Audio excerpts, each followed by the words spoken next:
Malko, Miško, řekni babička. Babička. A dědeček? Řekni dědeček. Dědeček. A kde je dědeček? Tady. Ne, tady, v práci. V práci. A co seš, dobytek? Dobytek. Dobytek. A je tam Hafík?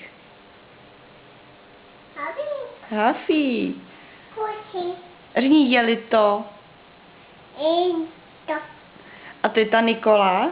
Bebeč. Teta Nikola. Kola. Nikola. Řekni táta.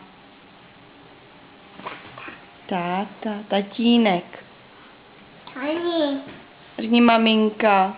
Malinka. Maminka. A jak dělá osel? Já, ano. Ty umíš. A máš piškot? Nemáš piškot?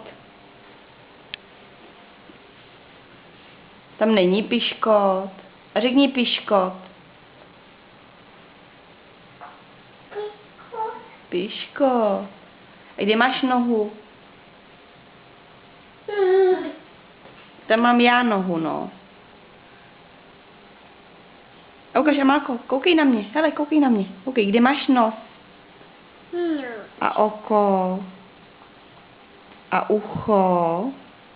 A pusu. A kde máš vlásky? No ty umíš, ty jsi šikulka. A kde máš pupík? Máši. Já mám taky vlasy. A kde máš pupík? Pupík. No, skoro. A zadek? Ukaž, kde máš zadek. A mužko, bolí to. Ukaž, kde máš zadek. Mama. Co tam je?